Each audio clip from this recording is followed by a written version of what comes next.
What's up, guys? Welcome back to the podcast. Now, I'm going to share with you one of my favorite ways of improving pretty much anything in life, whether that's becoming a better writer, trying to become a better entrepreneur, a better creator, whatever it is. On a previous episode, we talked about this quote from Picasso, who was famously said, good artists copy, great artists steal. And I've really taken that to heart over the years because I think instead of trying to recreate the wheel from scratch every single time, it's far easier just to look at what others are doing to find success and then kind of model your behaviors off of that. Take inspiration as much as possible so that you're not just having to self-generate these ideas from out of the void. And the reason this is top of mind, I want to talk about it today, is in my pursuit of becoming a better entrepreneur, better salesperson, I spend a lot of time looking at other creators, other business people, at their businesses, and then I do what's called funnel hacking, where I try to understand the mechanics of their system, whether that from the very beginning of the content that they create, how did they create it, why are they editing in this way, their copywriting in the descriptions, their call to actions, when I actually click on that call to action or I DM, like what happens next. And I like to go through funnels and figure out what's working, what doesn't work. And for me, to know what works or doesn't work is a tricky one because you don't have access to their analytics to be able to say, okay, how effective was this call to action truthfully in the grand scheme of like the 5 other call to actions they A/B tested, right? But what you can do is you can look at what was effective for you, like what grabbed your attention and got you interested enough or intrigued enough to click on the thing, right? And I think you, as a good proxy for the customer, that's a pretty safe place to start. So I try to become very, very aware when I'm scrolling on social medias, when I get hit with an ad, what gets me to stop scrolling and what gets me intrigued enough to click and move through their funnel. And by just becoming aware of myself as the recipient of their attempt to influence, I can then reverse engineer that stuff into my own processes. So I think that's a really great way to learn and develop your own systems, your own skills. And I was sort of doing this the other day, but not really, not with the same intention. Like I was genuinely interested in this product. I'd been following this creator for a while. His content's really great. He has a great book, a great podcast that I listen to. I'm not going to name names or anything. I'm not going to put anybody on blast here, but he puts out really great stuff. And he said something about a coaching program. And I was like, cool. I'd love to work with this guy. I would love to learn from him, pick his brain, and get access to his information because I'm on this constant quest to learn more and more and more.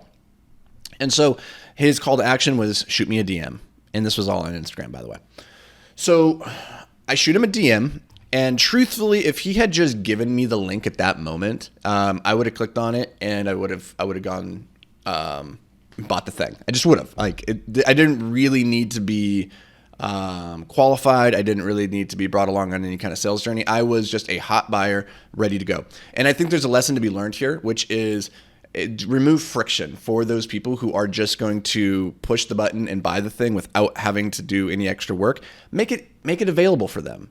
But then also realize that, other people, other customers, they're going to need to be taken on a journey. So the process that they had designed wasn't really for a guy like me who was just coming in like, just take my money. I don't want to go through all this. I don't need to be convinced. I make quick decisions. I want the thing. But because they put me through the process, it gave me more time to sit and reflect. And in the process, they managed to take what would have been a surefire sale and lose it. And this was about an $8,000 product because as I was going through this guy's funnel, I was like, tell me about the coaching. Like, what are your options here? And he's like, I got 2 packages. You can either work with me one-on-one or you can do the small group coaching. I was like, okay, what do these look like? The price point on the one-on-one coaching was about $250,000 for a single year, which is like a ridiculously large sum of money. Granted, he's great at what he does, so he can probably get people to pay that. I wasn't interested in paying that much to work with the guy. So the group coaching option was $8,000 for a year. Much, much more in line with what I was expecting to pay. But here's the thing. This is the first lesson to learn. This is all about price anchoring. It's all about setting expectations. When you come in and the first thing that you propose is, here's my premium top of the line offer. and it's an exorbitant number, he doesn't actually probably get people to really take that offer very much. That's not his goal. His goal is to make the second offer look very, very small by comparison, right? So by throwing out $250,000 for this product, now when he throws out $8,000 over here, that seems way more reasonable. If he had said the one-on-one coaching is $10,000 and the group coaching is $8,000, well, now I have to do like this mental jujitsu. So that's the first lesson. That was a really interesting one, which is just price anchoring to the extremes. Then it is very, very effective. But the next thing that happened then was we went through the process, and he sent me the link, and I was good to go after answering a few questions.